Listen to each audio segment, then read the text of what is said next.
¿Qué tal, gente? Esto es Plano Subjetivo, yo soy Jenny y hoy vengo a hablarles de una película un tanto perturbadora que, si sos una persona impresionable, debo decir que tiene algunas imágenes que literalmente se clavan como una aguja en tu cabeza. Son planos con una composición que es sublime, tanto en la fotografía como también en lo sonoro, pero que es imposible no estremecerse ante lo que estamos viendo, más al saber que está inspirada en hechos reales, aunque está contada desde una perspectiva distinta, parecido un poco al estilo de la película española La Virgen Roja. Esta es una de esas películas donde ves literalmente la maldad en sus imágenes. Pero bueno, antes de seguir contándoles más sobre esta cinta, tengo que hacer un pequeño aviso para los que vayan acá de casualidad por el algoritmo y nunca vieron uno de mis videos, y es que suelo dividirlo en 6 apartados y a partir del cuarto hablo con algún que otro spoiler. Dicha la advertencia correspondiente, déjenme contarles de qué trata La chica de la aguja.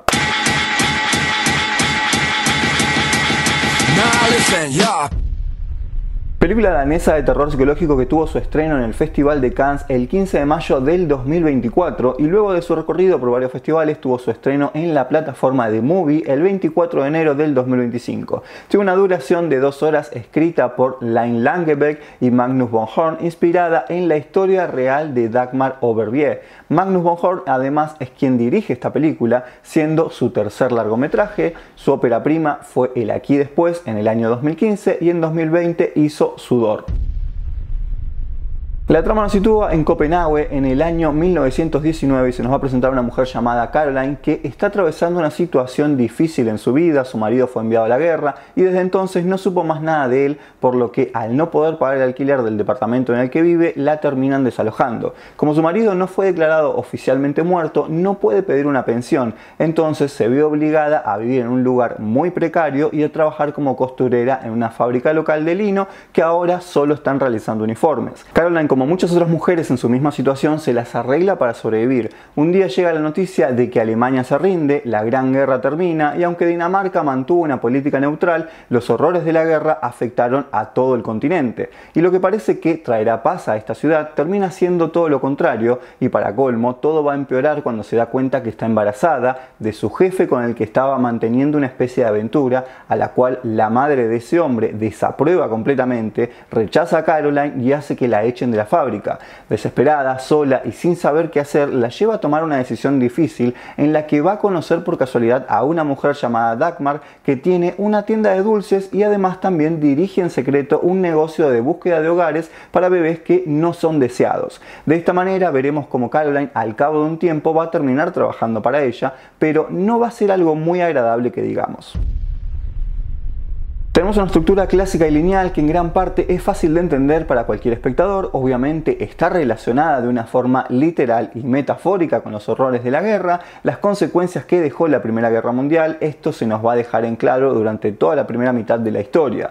Como dije antes, está inspirada en hechos reales, principalmente en quién fue esa mujer llamada Dagmar Overbye, cómo estaba compuesta su familia, de qué trabajaba y lo que representa su nombre en la historia de Dinamarca. Caroline, más allá de ser la protagonista, es un personaje ficcional creado para contar la historia de una manera lateral, como un testigo en primera persona que nos sumerge en los horrores de esa época, de una forma como si nos estuviera contando una fábula o un cuento para tener pesadillas. Mientras la veía me generaba mucho la sensación de estar viendo algo escrito por Dickens, pero en su peor momento, y digo esto también para marcar su diferencia de cualquier drama histórico convencional. La forma en la que se cuenta la historia es con una atmósfera pesada, que oprime a la protagonista, que no es solamente mostrar situaciones terribles, sino que toma convenciones y recursos del género del terror. Esto me voy a explayar mucho más en el apartado de la puesta en escena con spoilers. Yo sé que muchas personas cuando piensan en terror piensan en El Exorcista, lo sobrenatural, la sangre, los monstruos o algo inexplicable que te va a terminar generando miedo,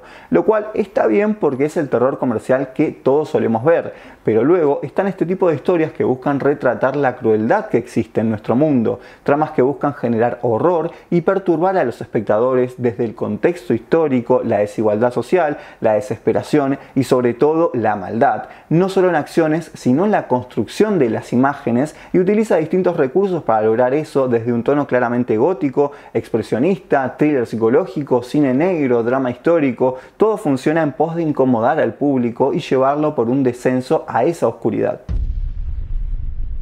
Aviso nuevamente que a partir de acá empiezo a hablar con spoilers. Bien, para simplificar un poco la película podríamos decir que es la historia de una mujer que trata de sobrevivir en un mundo donde cada vez pareciera ser más cruel. Algo que en la actualidad no parece haber cambiado mucho. Hay tres cosas cruciales para entender la mirada que el director plantea con esta historia: el horror que dejó la guerra, la desigualdad social y la figura de la mujer en estos contextos. Fíjense que nadie busca ayudar a Caroline y los que lo hacen se aprovechan de ella o la traicionan. Pareciera que el mundo está empecinado en destruirla. Su casero no entiende su situación, su jefe se aprovecha de su vulnerabilidad y luego la rechaza por orden de su madre. Y Dagmar termina haciendo lo mismo, se aprovecha de ella, de su situación, la engaña y la utiliza. Entonces, cuando nos ponemos mínimamente en el lugar de Caroline, uno se pregunta: ¿qué se puede esperar en un mundo así? Por eso ella también rechaza a su marido cuando reaparece, porque es otra persona que está dañada y destruida por la guerra. Algo que parece cambiar en el final. El desarrollo de su personaje representa la resiliencia de una mujer que intenta sobrevivir a la oscuridad del mundo, un mundo que sigue siendo igual de cruel, lleno de desigualdades, con personas horribles y prejuicios, pero podríamos decir que encuentra una nueva forma de enfrentarlo. Se reconcilia con su marido y nos genera la idea de que ambos se ayudan a dejar atrás los traumas que cada uno vivió, y por eso también decide adoptar a la pequeña Erena, que es como un mínimo rayo de luz y esperanza en esta oscura historia, y que el director quiere dejar en claro con este gesto de que ella elige ayudar a otra persona en un mundo que nunca deja de oprimir al proletariado, donde se promueve como moneda corriente aprovecharse de la vulnerabilidad del otro, que te descarten si no sos un recurso funcional para la sociedad o no cumplís con los valores sociales establecidos que se dictan en ese momento, lo cual para mí ese final enaltece muchísimo más su discurso. La primera escena de la película te marca el tono y el estilo por donde va a ir el director. Luego de unos títulos vemos 70 segundos de rostros con imágenes superpuestas que juegan con las sombras que genera una luz tenue en ellos. Una música instrumental inquietante que va en aumento mientras vemos estos rostros deformarse. Si eso, la verdad, no te dice que estás a punto de ver una película de terror, no sé qué más lo va a hacer. No es casual tampoco que tenga un formato cuadrado y que sea en blanco y negro. Uno rápidamente lo va a asociar con una estética gótica, pero también hay que tener en cuenta que es un diálogo histórico, no solo narrativo, sino también con la historia del cine y su lenguaje.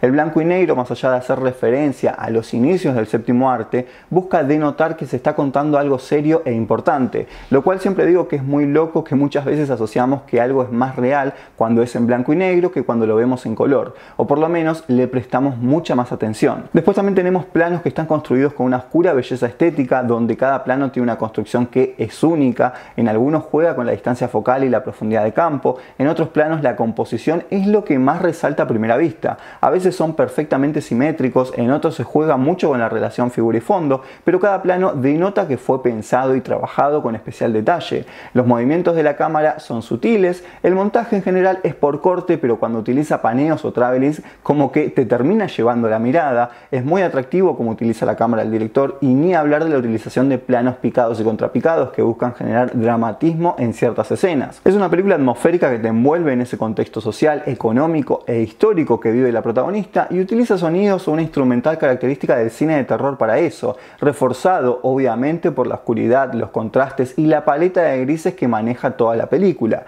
Y otra cosa que no es casual es el homenaje o cita intertextual que el director hace cuando elige filmar un plano idéntico al de los hermanos Lumière en su cortometraje de la salida de los obreros de la fábrica, con una clara diferencia de sus protagonistas. En aquel corto vemos una alegría casi publicitaria, como si hubiera sido hecho para un reel de Instagram, mientras que en esta película se siente más real e incluso menos artificial, porque la protagonista camina afligida en dirección hacia la cámara, no la esquiva como pasa en el corto de los Lumière.